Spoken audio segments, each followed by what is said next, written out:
hello. You're very welcome to this edition of the Under Center podcast. I'm your host, Dara Mar. As always, I'm delighted to welcome back Fionn Malloy after missing a week last week. How are you?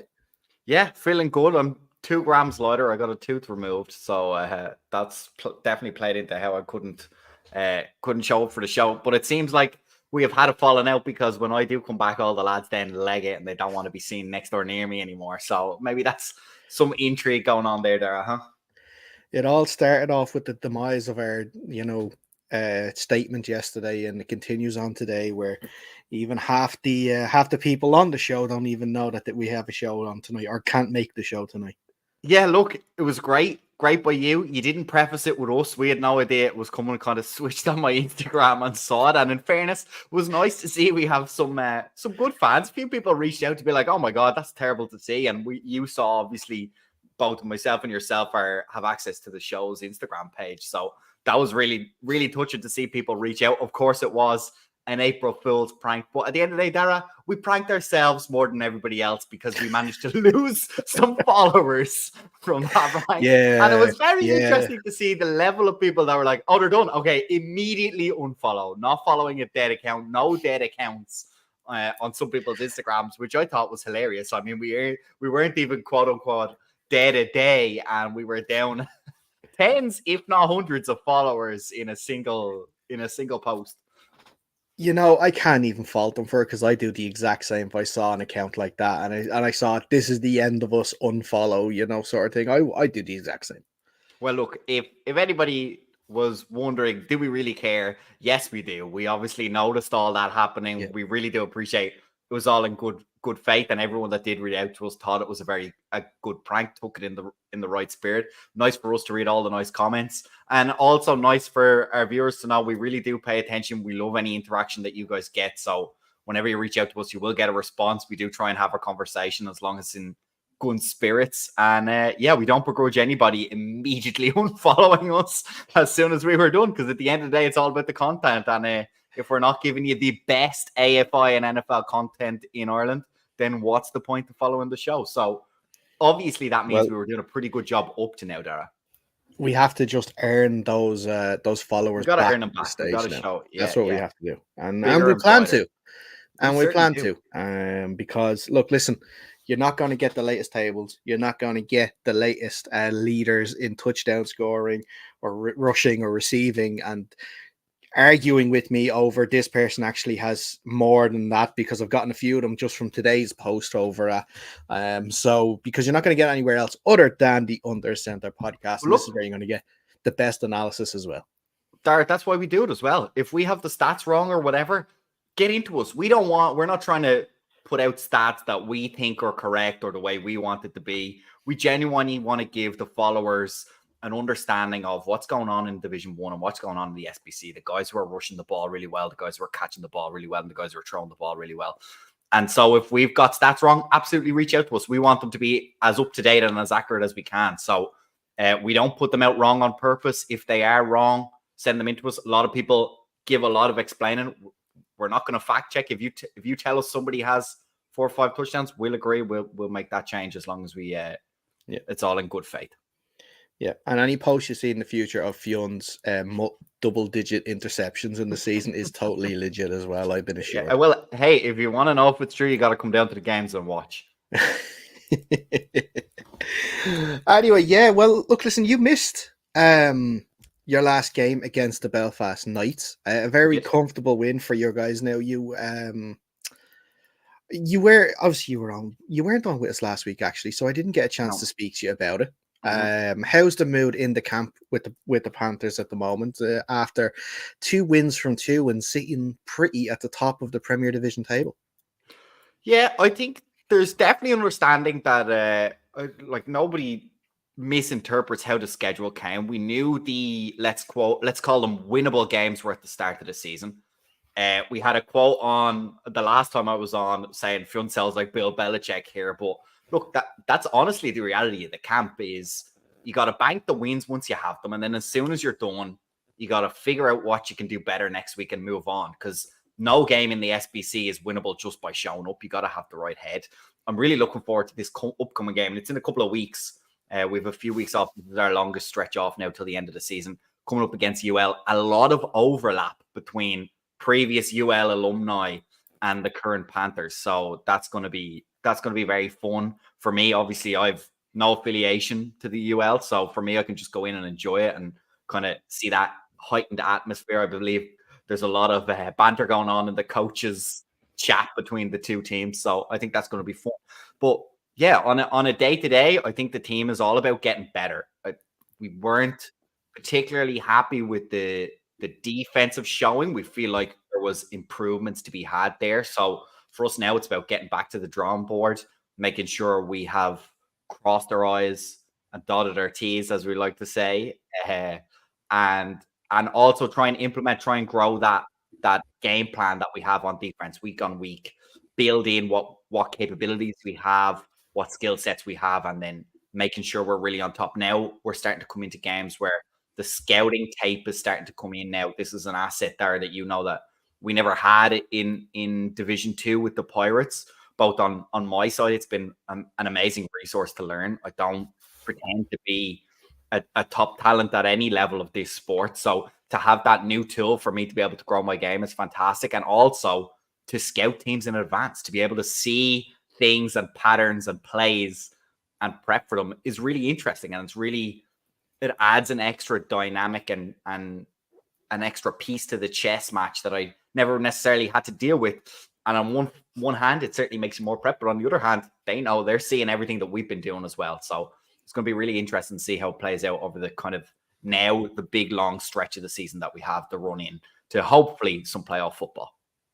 Yeah, we did get a comment on Instagram actually from David McShane of the Belfast Knights, with maybe a little bit of a. It wasn't. He wouldn't say the win was comfortable for the Panthers last week. No, so. I think he's right. And in fairness, they're your words, not mine. No, for sure, it wasn't comfortable. They really made us work hard. They're a top outfit, and that's why we're saying when we're taking away the tape, it really showed us where we need to improve. They will have no trouble giving a lot of teams in the SBC big problems. Interesting matchup for them now coming up this weekend against the Minotaurs, which I'm sure we'll dive into as the show goes on. But do you know what I mean? It seems like every week there's not only a chance of redemption, but a chance to make a statement. And I think that's kind of what the cool thing is about having this new amalgamated league in both divisions now. The football is really competitive top to bottom. Okay, you can argue about the UCD Rebels tier at the top. I believe the tier in Division 1 is even closer than that. But then from top to bottom, every team can win in AFI at the moment. And that's really exciting as a fan as well. You're starting to see better and better football in every game at every tier of Irish American football at the moment. Mm-hmm. Yeah. And I guess probably before we do get into the games, which we will in a few minutes, by the way, we are going to be taking questions from anyone tuning in up until 8:30. If you want to get a question in, you can do it via our live Instagram video that we're on there. I'll be checking comments there. If you're watching us on YouTube, just go into the live chat, put one there too. We've also got a ask us anything question story on Instagram as well. So if you want to pop one in there, I'll keep an eye on it throughout the show as well, so we can answer a few questions. But one of the big stories over the past week has, of course, been probably I've not seen a reaction to to an injury like this in the league before. This is huge in terms of the Premier Division, where it's going to go this year, the playoffs, Shamrock Bowl. It's going to be everything. It's of course the injury to Dublin Rebels quarterback Ty Henry, who unfortunately suffered an ACL injury and isn't finished for the year. Suffered it in the 45-0 victory over the Vikings in Limerick there just before Easter. An absolutely devastating injury. We do, of course, first of all, want to wish him all the best here from the show. Hopefully he makes a full recovery and he is back in time for next season. If you follow him on Instagram, he's already putting in the I found this word out before, and Fionn, you might have heard of it already, but he's been already putting in the prehab before he has his surgery, trying to get some flexibility and stuff back in that knee. So he's already started his comeback for next season. But a huge injury for the Rebels, and especially for a Rebels team, hunting for a back-to-back Shamrock Bowl. Yeah, and it's going to be really interesting now to see the bounce back coming into this next couple of games, like this next couple of game weeks, as everyone gets through another cycle of games. And while by no means is it trivial, I think for sure we can all say, and even the Rebels will say, that they won't be as good without Ty Henry. He is, I think, the preeminent player in AFI at the moment. Certainly in my time in the AFI, he has changed the game significantly. He's brought a lot of talent and also a lot of development. We know from talking to him, he's fantastic off the field as much as he is on the field, not only giving us support and his time to do interviews, but he tries to share as much of his knowledge as he has throughout the league. And there's a lot of teams involved in this push to share game tape and to have that as a kind of a centralized resource. And he is certainly part of that push. So I think the biggest question for me is going to be, sure, how do the Rebels bounce back? And they'll be disappointed, and he'll be massively disappointed to be out for the season. But I personally don't know much about it. I believe, is it Greg Johnson is going to be the quarterback going forward for the Rebels, or at least that's what we're hearing from our camp? That Craig stepped in on 2 weeks ago when Ty had to go out of the game. Whether that is the scenario for the rest of the season, I couldn't tell you. I don't know. That for me I guess we'll have to wait. Yeah, that for me is going to be the real big question mark. And that's what I'm excited to see, because look, nobody has any concerns about the depth and the talent that's in that Rebels roster. It's maybe one of the biggest rosters that we have in the SBC right now, and probably AFI as a whole. And there's talent at the top all the way to the bottom. If Greg does have to go in a quarterback, they're obviously moving from a top tier quarterback to Greg, who, for all we know, might be a top tier quarterback as well. Look at Finn Kearns for us at the Panthers, top tier wide receiver and an excellent quarterback as well. But they do then have to face the fact of losing Greg on the receiving core as well. So that's going to be interesting. More to see how they handle it. I have no doubt they won't miss a beat. They'll be equally as dangerous.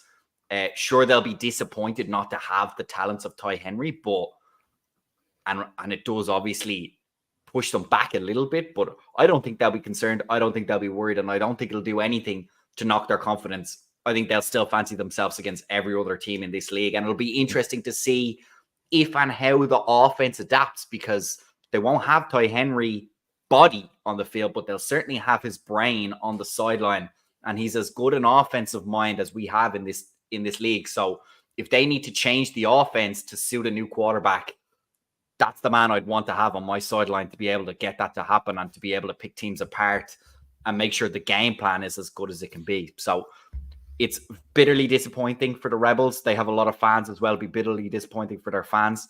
But at the end of the day, I think it's going to be a fantastic story for them if they can rally the troops and continue their high level output that they've had so far this season. Yeah. The next game, of course, is next week, the 14th of April, at home to the Trojans, which is going to be an absolutely massive game now, especially if the Trojans can get the business done this weekend against the Cork Admirals. Let's actually go and speak about that game down in Cork. Cork coming off a defeat up in Dublin against UCD. Before that, drawing their first game against the UL Vikings.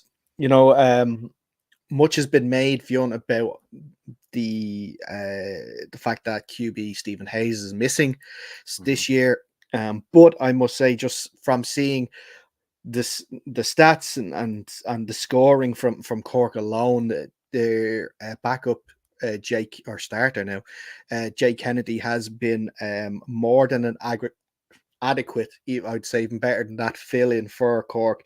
And a game now where it was actually asked, and it's actually a question I'll ask you here. This came in from Owen Fatty. He says, are the Admirals in panic mode if they get beaten comfortably by the Trojans this week? You know what? I think it's an interesting question, and I'm going to lean more towards yes, because I think at the moment we've got, even now with the Ty Henry injury, I think you still got to put the Rebels and UCD very strong. I think the Panthers have had a great start to the season, right? We already discussed that might be scheduled, it might not be. We're going to go and try and prove that it isn't, that it's the strength of the squad. But you know what I mean? There's certainly, you can ask those questions. And then you've got the Trojans have also, we've only seen them in one game, but they dispatched well that team that they played in their first game. And so I think they'll be in panic mode, not necessarily because of their talent, more because of the compression at the top of the SBC. You don't have space to drop too many games in this division now, especially at the top, and especially to try and push for those just 4 playoff spaces. So it's an interesting question. I think mentally they won't go into panic mode, right? These are a lot of very experienced football players that have been there and done that. A lot of them built into the Ireland squad as well, and they're fantastic coaches down there. So I'm not necessarily saying panic mode in the sense of it's going to fall apart, but I think things are very tight at the top of the SBC at the moment. And if you start to drop games early, it feels more difficult, even if the easier end of your schedule is towards the end. It's a bit more pressure, right? If teams around you aren't dropping games, everything builds and builds and builds, that pressure. And that can make decision-making a little bit more flawed. Sometimes you go and reach for things that you don't necessarily need to do at that moment. So, yeah, I see where his question is coming from. I would be inclined to lean yes. I think a big defeat certainly makes the Admirals worry about whether or not they can be in contention for the playoffs towards the end of the season. Yeah. Well, for me, I need to know what is the definition of panic mode. Like, is panic mode that, oh, we're not going to make the playoffs, or is panic mode worse than that? If the panic mode is we're not going to make the playoffs, then I agree with you. I would lean on the side of yes, because not just you've lost 2 out of your first 3 games, you've lost 2 games. If it comes to pass on Sunday, you've lost 2 games against 2 teams that are going to be battling with you for playoffs, which means gives them the tiebreaker over you in the first place. So that's where I would sort of lean towards the panic side of things. I would not panic in terms of what the team is going to do, because, like I said, Jake has been playing very well at QB. Declan May has had a fantastic start to the season with 4 touchdowns already. You know, the defense has actually played quite well as well. You know, whereas Fionn, you said at the start of the show with the Panthers, they were given the more favorable maybe start to the season. The Admirals have gotten a bit of a tougher start. I think everyone saw game 1 against UL and thought that is a nice, easy start for them. And then it was coming to this UCD and Trojans game after that. And then I believe, who's the next game they have after that? I have it here beside me. Then they're at Westmead at home. So it is a 2-game stretch where you just have to find a way to get through and then get to that Westmead game. It all depends, obviously, also what Westmead do this weekend. We'll get to that as well. But like that, if they lose this game, I would be in a panic mode for playoffs. I wouldn't be in a panic mode for the team as a whole. I'm definitely not in a panic mode in case of, like, they think they're going to get into a relegation battle. I still think they're better than Westmead and definitely better than I believe the Knights. I think they're better than those two teams. Obviously, they drew with UL. I think if they played that game again, maybe it wouldn't finish 24-all. They would keep that 24th in the lead. Just, circumstance and events in that game, obviously, led to that being a draw. Yeah, so no, I wouldn't. On the Trojan side of things, like you said, they had a very, very comfortable away day victory in Limerick against UL. They defended extremely well. I think the stat coming out of that game was they only gave up 2 or 3 first downs in the whole game. That's absolutely fantastic defense. And on the offense, they scored when they need to. Perfect complementary football, which is exactly what you want, especially for your first game of the year, where you're obviously given allowances that things may not just click in the first game. You need to get into it. Well, it seems to have clicked from day one for the Trojans, which is great. Now they have to capitalize on that. Now they have to go into this game and do it again and show everyone that we just didn't be up on a tired Limerick team that has played a load of games to start, more games than anyone else to start the year, so that we could just take advantage of maybe the emotional toll week one took out of UL. So yeah, they are going to have to do it again against this Cork side. A Cork side, which I think, like I said, they're like the wounded animal. They're going to want to fight back. If I'm picking a winner, it's tough. If the game was in Belfast, I would easily say the Trojans. Not easily, sorry. That's too harsh. Not at all, but I would lean with the Trojans. Because Cork, around this time early in the season last year, they beat UCD at home in a surprise game that no one thought they would win. They caught them cold that day. Can they do it the same with the Trojans? I'm going to lean with no. I'm going to lean with no and say that the Trojans are going to win this game. I say it's going to be a tight game. It could come down to a field goal or even less between the sides. Yeah. Look, if you keep me here for the next 15 minutes, I'll say, well, maybe flip-flop either. Flip-flop the whole side, but no, I'm gonna go Trojans, probably around a field goal win for them. Well, look, I think it's really interesting and it's really cool as people that cover the league. And look, there's always going to be people saying, well, look, these podcasts are all just trying to get the hottest take. And every time we say their team's going to do well, they'll be loving us. And when we reckon we have a take against them, they'll be like, we don't know what we're talking about. And that's fair enough. We only do this for a bit of crack. But what we don't know what we're talking about. We don't know what we're talking about. We can 100%. We might stamp that on the bottom of the screen just for all the screenshots that are going around the group chats. I'm sure there's hundreds of. But what I really enjoy about this season is, and in fairness, probably the seasons before, but there's so many genuine questions about every round of games. Like there might be some blowouts, but you don't know going in. And that's what I'm really enjoying so far. I know, was it game week 2? I think the Panthers' first game, I think it was all blowouts, right? It was all 4 games or all 3 games were a blowout, at least on the Sunday. But even going in, when we were doing our analysis of those games, we had lots of open-ended questions that meant you genuinely weren't sure what kind of reaction you were going to get. That's what we need, Darry. Yes, perfect. And there's a lot of change and to and fro, and that's what I'm really enjoying. And for that reason, I'm going to say the Admirals. I'm going to take the Admirals, and I'm going to take the Admirals purely for the implications of how it just changes the face of things. It asks a big question to the Titans, then you start the Trojans, I beg your pardon, and then it starts to bring the Admirals back into the frame. And I want as many teams in competition the whole way through the season as we can get. And I think for that to happen, I think the Admirals have to beat the Trojans to ask them questions. But as you pointed out, Dara, there's so many genuine questions. We're not making this up. You might agree with us or disagree with us on the strength or the implication of one factor over another, but they're genuinely really there. When we're talking about these things, we're not just trying to drum things up to make some games interesting. These are all genuinely interesting games. So I'm going to take the Admirals, and you know what?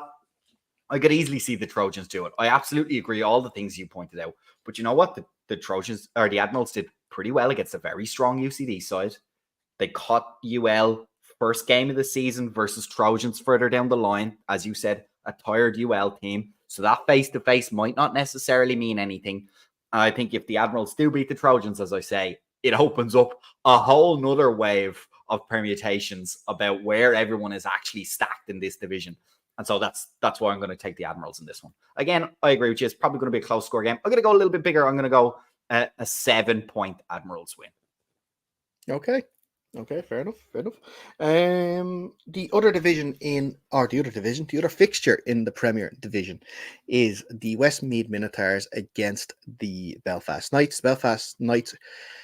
Both teams actually, weirdly enough, coming off a defeat against the Panthers, all the way back in week 2. Mm-hmm. Week 2, wasn't it? Yeah, I believe it was. Yeah. the Minotaurs were beaten by the Panthers in Santry, and then just 2 weeks ago, there before the Easter break, the Belfast Knights lost at home to the Panthers as well. This is a bit of a, what they call in the Premier Division, a relegation 6-pointer at the moment between both sides. I think both teams went 1-1 against each other last year, I believe. If I had done my research, I would have known. But I'm sure someone will let us know in the comments. But it's strange. I don't know, and Fionn, maybe you can help me with this one. I don't know which position you want to be in at the moment. Do you want to be in the Minotaurs position where they've had 4 weeks to stew in their game and try and make things right and to get things in place for this game? Or would you want to be in a Knights position where you've had 2 weeks because we've had the bye, just coming off that defeat to want to come back quickly and make things right? If you were in that position, Fionn, which position would you want to be in? Yeah, I think personally with the 2 weeks, I'd rather be the Knights. But I think on the flip side to you, I'm going to go against that a little bit. I'm going to say that's not going to play a huge factor. For me, what's going to be interesting is obviously the head-to-head says one thing if you're going to use the Panthers as the bar. Obviously, the Knights got moving a little bit better against us than the Minotaurs did. So that's going to be interesting. But then I think the aerial game was significant for the Panthers in both of those games. And so I know from having played against the Minotaurs that Joe can certainly sling the ball. They have some great, strong runners with the ball in hand when they get the ball out there. But I don't think anyone will be upset with me saying that I think their bread and butter is the ground game, right? That's where they're really strongest. And so I don't know if they have enough aerial threat to really threaten the Knights, and the same vice versa. I don't know. I didn't see much of the Knights game, unfortunately. So I don't know what their aerial game was. I believe they did score a few through the air against us. So I think, in my opinion at the moment, I agree with you. This is a relegation 6-pointer made all the more complicated by that UL side that I think most people would have put towards the bottom of the division, at least in the preseason, just as a fact that they've come up. It's going to be a hard sell to try and stay up there. But having that 1 point, even with 3 games played, does add that extra layer of pressure, right, to these two teams. And whoever loses then is going to be on their own on the bottom. Now, by no means out of the stretch, I think these are two great teams. And as we discussed earlier with the comment, I forget who said it, the Knights certainly did not let the Panthers roll over them. So if you're putting some credit in the Panthers this season, I think you have to put credit in the Knights as well. And again, like we said, Kinahan and the running game of the Minotaurs should not be sniffed at. I think it's who can take advantage of any perceived weaknesses in the defenses of both these teams, who can scheme up their offense the best. I think that's how it's going to play out. And you know what? I think as a point of pride, both these defenses are going to want to play a little bit better. The Knights certainly won't have any issues with their game against us. I think they came up against some top talented players that just broke the game open in the end. But I think both teams are capable of playing even better on defense. So that's how I see it. I think it's going to be a low-scoring game. And I'm going to give the benefit of the doubt to the Knights at the moment. I'm going to give them a 3-point victory over the Minotaurs in this game. I was just having a quick look there while you were explaining too.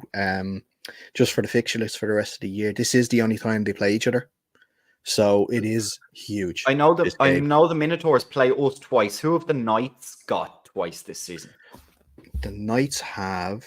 Let me just double check here. The Knights have the UL Vikings as well. Okay, twice. So that's going to play into this a little bit. They play each other with their last 2 games of the season. Okay. So it's a home and away. It's kind of like a knockout Champions League game, you want to put it that way. But so like already this stage of the season,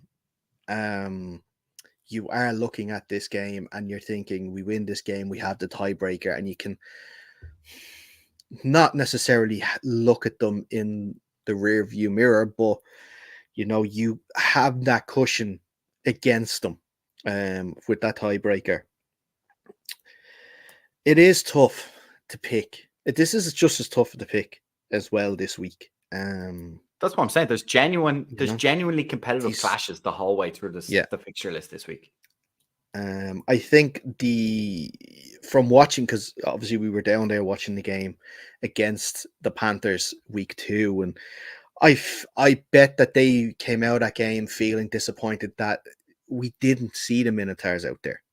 That wasn't the Minotaurs that we know that played that game. It looked like saying that they're unprepared is the disservice to them. I'm not saying that they weren't prepared, but they probably weren't fully ready. That still sounds like I'm being an arsehole to them. I'm trying not to be an arsehole to them, but you know what I mean. That wasn't the team that I've recognized play.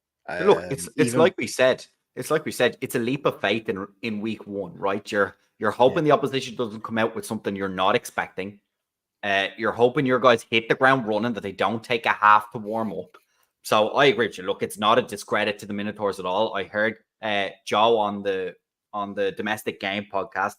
He fully accepts that, look, on the day, it probably wasn't their day. The Panthers were an overall better squad, but I don't think that's a foreshadowing of what's to come for their season. I think there's plenty of great ballers on that team, and they're certainly capable of a better weekend of football than what we got out of them. That's for sure. Yeah. And also on the night side of things, they would have been disappointed that their defense didn't hold out more against you. Again, like, these two teams now have that first game rust taken off them, so I feel like we are in for a really entertaining game. That's what I'm saying. I expect them both to play better expect both to play better, despite what I'm predicting with points for each team. I still predict that both defenses will play better as well. It's a tough one.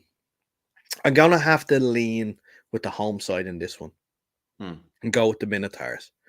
Again, field goal between.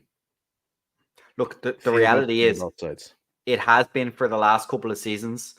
A win is so precious in the SBC. If you can get even one win on the season, it dramatically increases your chances of being able to stay up. And again, it seems crazy to be talking about that. I know the Knights had a little bit of a tricky season last season, but they're a top squad. We've seen that. We played against them the previous game week. So to be talking about this for either of these squads seems crazy, even at such an early game, and they certainly won't thank us for it. But look, the reality is a win really starts to move you away from that conversation and into looking at the Shield and then ultimately the playoffs as well, which I'm sure at this early stage, both teams will still have an eye on.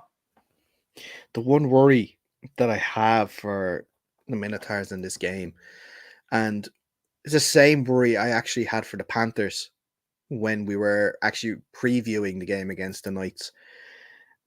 It's the trenches. I would give the advantage to the Knights in the trenches in this game. Their lads are just built differently up there. Especially the likes of Robbie Alexander. I think you have Spencer McDowell back playing again this year, and he's focusing solely on the D line. Liam Moores is their new quarterback, threw for 2 touchdowns at a very good week 1. So he looks like he's the guy going forward, which means, like I said, Spencer can focus on the D line. And I think that the trenches let the Minotaurs down against Hughes week 2. They weren't able to get pressure on Finn. They weren't able to stop the pressure getting on Joe. So I still expect them to have a better week this week because their coach Bill Doherty, is a fantastic line coach too. He does work with the Hounds on the line as well, so he will have them better prepared because they know they're going to have to be, if they want to win this game, they're going to have to be better prepared this week, for an absolute battle in the trenches. but I'm still going to think that the Minotaurs can edge it. I think they can. But again, I wouldn't be surprised if I saw a Belfast win instead. It can be I can be here another 15 minutes and say, well, no, this team, not this, So I'm gonna stick to my guns. So what I said originally, gonna stick to the Minotaurs. Division 1. Yes. A repeat of 2 weeks ago. We have the Causeway Giants, this time traveling to the Vale Centre to take on the Donegal Derry Vipers. Of course, much has been made about their winning touchdown 2 weeks ago through Jig McCoy with that run.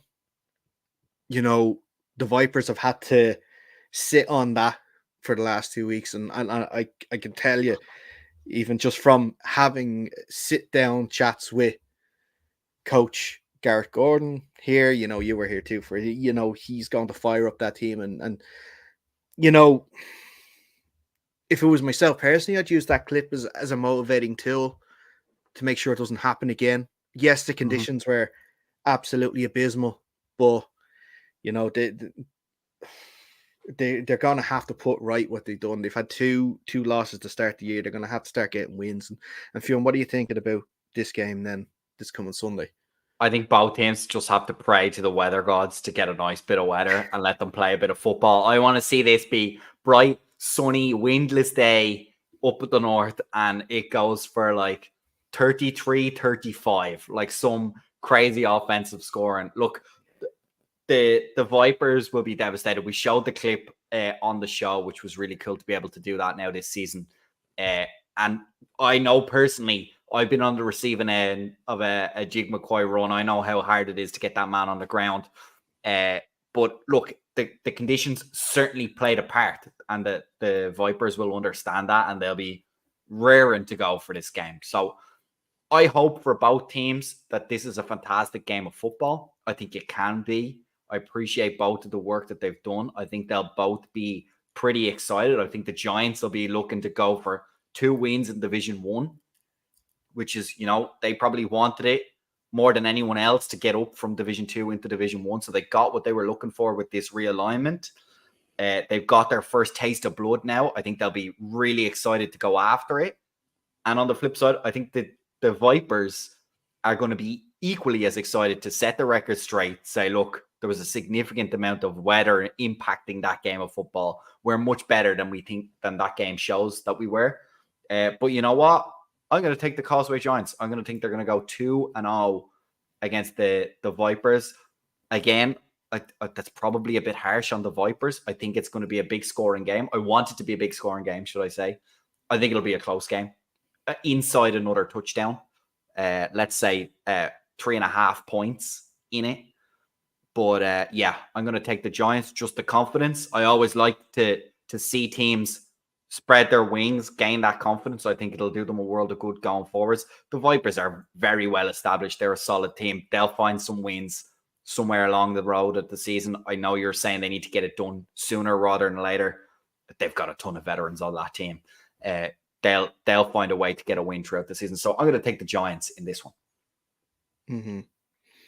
Yeah, I know what you're saying, that there's other games to come, but I'm looking at the Vipers' schedule after it. So their next game would be at home to the Razorbacks, followed by a trip to the Jets. That's a game that I'm sure they're marking on the calendar as a game that they aim to win.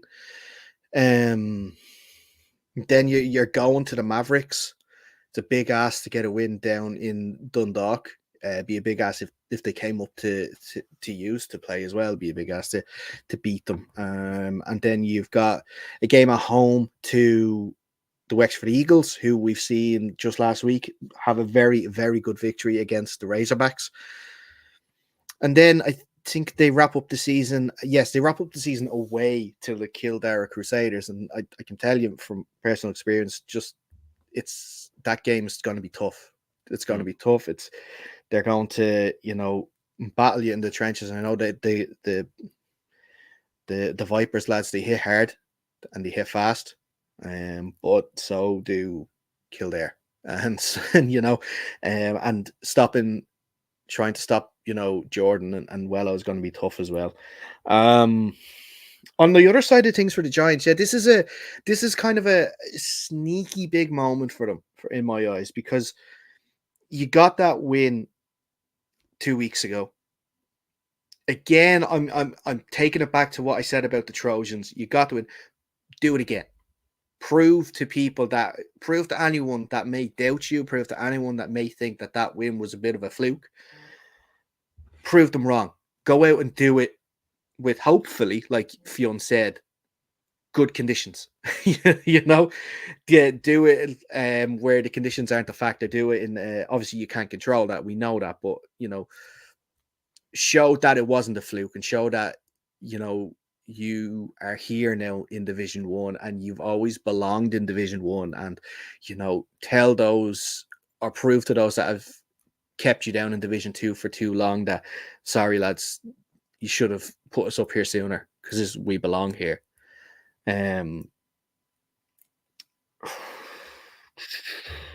Again, I don't know. I think I'm going to lean towards a Vipers victory in this one. Yeah, I'm going to go for a Vipers victory. I'm going to go with the home team. Again, tight one. I'd say maybe a little more than a field goal. I'd say maybe 4 or 5 points in it. Hopefully, like you said, Fiona, it's a big score, entertaining end to end. But yeah, I'm going to go for a tight Vipers win to get their season going. Look, this by all means is not. Sorry, I was about to say that we've been on the receiving end of winless seasons. At the end of the day, we want to see everyone get at least a win. It makes football way more enjoyable for everybody. So I can see that side of the argument as well. Yeah. Yeah. So, but me saying the Giants are not going to win doesn't mean I'm putting a nail in the coffin for the Giants in terms of their season. There's so many more winnable games for them to come up. Coming up for them. Yeah, I'm gonna go with a Vipers win like that. I think they may just do it. I wasn't even thinking about the winless season aspect of it for the Vipers, because I know I listed off their fixtures and I don't think they'll go winless. Maybe there's 2 wins in there. Where those 2 wins are, I couldn't tell you. But this league's unpredictable. You meet someone on the right day and they have an off day. You never know what's going to happen. Let's have a look at the last game of the weekend. The Razorbacks are back at home, facing off against the Kildare Crusaders. Both teams coming off defeats a few weeks ago. Of course, the Razorbacks getting beaten down in Wexford, 28 points to 14, and then the Crusaders coming off a home defeat against the Dublin Rhinos by 8 points to 6. Fionn, again, I spoke about this type of game when I was talking about the Razorbacks and Eagles. This is a barometer where we think these teams are going to be. Where as I think the Eagles and the Razorbacks are closer together, I have maybe the Crusaders a little bit ahead of the Razorbacks, but the Crusaders now have to come out after that game against the Rhinos, have to prove that defeat was, not was out of the blue defeat, you could say, and that they are still one of the top 4 teams in the division, because the Razorbacks are one of those teams chasing those playoff spots, and especially if the Razorbacks can pull off a victory here against the Crusaders, would you then start to have doubts maybe about the Crusaders when it comes to the playoffs? No, because you know what? I think I'm going to give the Razorbacks credit here, and I'm very conscious that you don't want to put any team down. And I did say at the start of the season that despite all the stories in the offseason about the improvements that the Razorbacks have gone through, that I wanted to see them do it. And I think I've seen that. In fairness, they dispatched, was it the Jets they played in week 1? They dispatched the Jets and they lost in a close game against a very good Eagles team. Now, of course, the Crusaders lost basically by a safety to your Rhinos. So I think it's the opposite way around. I think now the Crusaders have to win against the Razorbacks to prove that they are where everyone thought they were in the preseason. I'm going to give the Razorbacks full credit now. I'm going to say, okay, it's early days of the season. The league table looks a bit weird at the moment in terms of where everybody is, but I'm going to say the Razorbacks now are bona fide. They've certainly got the talent to hang with absolutely anybody in this division, Rhinos included, Crusaders included. I think they're right in this conversation for the playoffs. And for that reason now, I think the Crusaders have to answer the bell a little bit. It was a tough game. You were in there, down in the trenches. I think that there wasn't ideal conditions to play football in.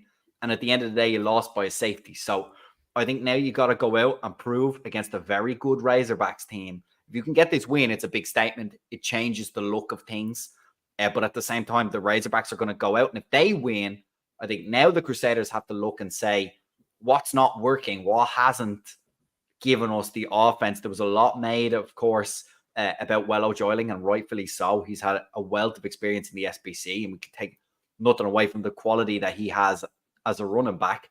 But if the case is that the Razorbacks can beat the Crusaders this weekend, I think you do, as the coaching staff, you have to take a step back, be honest with yourself, and evaluate, are you using all the weapons that you have to its fullest capabilities? And look, that's too many hypotheticals. I don't want to bog anybody down. I don't want to insult any team by saying this is what's going to happen one way or the other. But I think I'm going to stick with my Razorbacks. I gave them a little bit of grief to start the season. They've answered the bell. I'm proud of them. Not that they care, but I am. I think they've shown some great performance. Do you know what I mean? It's important that we don't come out too negative with these things. So yeah, I'm going to say, let's keep this ball rolling. Let's keep this good season going. Razorbacks are going to come out and win a tough game. By no means an easy game. A tough game against the Crusaders. And I'm going to think, for bitterly disappointing in the Crusaders, I think it's going to be another 3-point or less loss to a very good squad, which they had to face against the Rhinos in their first game of the season. Mm-hmm. Is it a sneaky sort of early, not turning point, but a very crucial 2-week period now for the Crusaders? Because yes, okay, they lost the first game. Now they play the Razorbacks this week away. They then next week have to come to Castleknock and play the Rhinos again.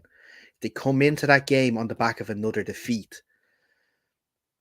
And when it comes to like these, we've said as well, the playoffs are going to be so tight this year. We talked about in the Premier Division when it comes to like the relegation, with losing games against rivals and having that tiebreaker.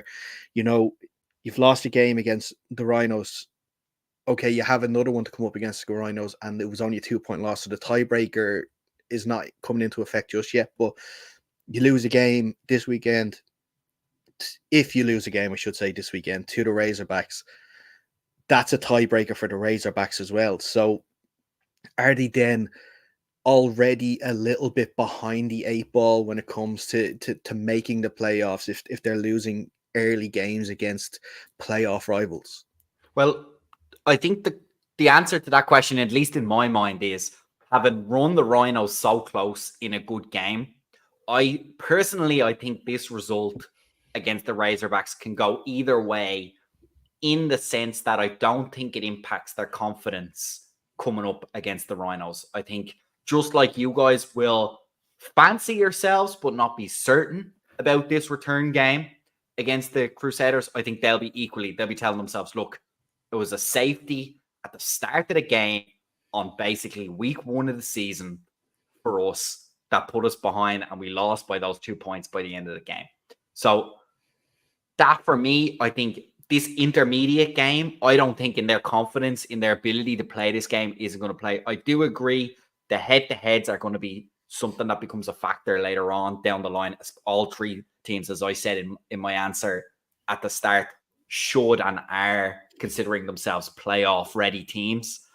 But look, at the end of the day, no matter what happens in the Razorback game, if you get a victory against the Rhinos, which is not guaranteed, but if you can do it, now you've split that series. So all of a sudden you get a little bit more breathing room. So while it's interesting, I think in this case, look, the teams are going to take it week by week. First, you got to play the Razorbacks. Then you got to play the Rhinos. I don't think they'll be underconfident or their confidence levels will be low in either of those games. By no means easy victories, by no means expected victories, but certainly biddable, right? We're by no means saying on the flip side that this Crusaders team cannot win these games. They absolutely can. Do they absolutely have to? I think it's too early to say that. But as you said, as these seasons play out, and again, you have to play them one game at a time. I'm going to say this over and over again when we're talking about the Panthers, but it really is my football philosophy. Like, if you're playing checkers or if you're playing chess, you kind of sometimes forget to play checkers, right? Just win the game that's in front of you, and then everything else will fall into place. And you got to deal with the permutations as you get to the end of the season. But you do that by winning all the games that are in front of you right now. So if you're worrying about head-to-heads and who's going to make the playoffs and all that, I think that becomes too much. I think it's unimportant right now. Focus on the Razorbacks. Do your best to win that game. Focus up for the Rhinos. Learn from that first game. They will be by no means underconfident, as I said. And just go ahead and play the games that are in front of you. Mm-hmm. And just as well, for those that aren't aware, it doesn't get much easier for the Crusaders after that Rhinos game, because they have then the Eagles at home on the 5th of May, and then 2 weeks later they travel up to Craigavon to take on the Cowboys. So, a real tough start to the season for Kildare. And look, if they can try and get out of this 5-game series, I'd say even 2 and 3. But I'd say that they feel like they're going to be in a good position for the last 3 games of the year. Here's the weird thing, Dark. So I was just thinking about this as we were having this conversation about the SBC. The fact that it's essentially a round robin competition, right? Everybody plays each other at least once, and then you have a double up game. Yeah. Well, actually, no, not necessarily. Not necessarily. Some teams actually don't play each other this year. Oh, of course, yes. In Division 1, the top and bottom. Yeah. But for all intents and purposes, you play everybody. It's not like the NFL where you miss half of a schedule. So, look, you're going to have a hard stretch and an easy stretch, but the reality is you're going to have to play pretty much everybody the whole way through the season. So, look, I think I'm going to keep harping on. People are probably sick of me saying this at this point, but it just comes down to play the game that's in front of you. Just try and win every single game. Let everything else fall into place. Because at the end of the day, tough stretch here, but then you got to play all the same teams as the other teams around you, mostly. So, I think that's more important at the moment to bear in mind. Sure, you might have to take your medicine early, but the Rhinos are going to have to play a lot of those teams as well. So are the Razorbacks. So you got to just get as many wins as you can in your back pocket. Keep rolling. Try and make it, as you said, 3-2, 2-3. Not a bad return. And go ahead and win those games that you think you're capable, right? No one will say it out loud, but they'll have marked down which games they reckon they can win and which games are going to be tighter.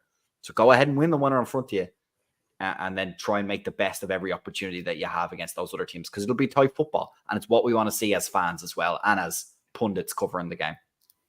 Yeah, it is for sure to be an exciting weekend this weekend. Despite only the 4 games, there are 4 fantastic matchups that are sure to be tight, exciting affairs, and we are looking forward to it. Stick with us on our socials to be kept up to date with all the score updates as they come in on Sunday at UnderCenterPod on Instagram. If you want to follow us on Twitter too, it's at UnderCenterPod as well. If you're not watching us on YouTube, please subscribe to the YouTube channel. If you are watching us on YouTube right now, please hit that like button. And if you haven't already, please subscribe to the channel. We really appreciate all the views we've been getting and all the interactions so far this season. Obviously, we're doing something right if we are getting all this interaction both on socials, or if we're doing something really, really wrong. It's a fine line. It is. It's a fine line in between, Fionn. But Fionn, thanks. We've somehow had only 4 games to speak about. We filled an hour. I mean, I'm impressed with any of our fans that listen all the way through this hour. I think we did a good job. I don't think we rambled too long, but we certainly made our money's worth out of the hour, out of this StreamYard that we have paid for the year. So hopefully everyone enjoys it. Again, we're just going to keep saying it. We do it for the enjoyment of it. Hopefully you guys can enjoy it. Have a bit of banter. If you disagree with us, if you agree with us, let us know. But at the end of the day, we don't have anything personal against any of these teams. As you might say, we probably flip-flop week in, week out. We don't try and, or at least I don't try and stay too much up on the analytics and the stats. I'm more of a make it up as you go along guy. So let us know what you think. Interact with us. Tell us when we're wrong, and we'll tell you when we're right. Don't worry about it. So please do stick with us. And if you left, please do come back. We promise we won't do it again. Or at least if we do it again, you should probably recognize it next year. Yeah, we won't do it until next year, we promise. Well, we certainly won't do it again because it cost us way more than it cost any of them. It was a good laugh for a little while, but it was a great laugh until we realized the ticker was going the wrong direction. We'll be back next week.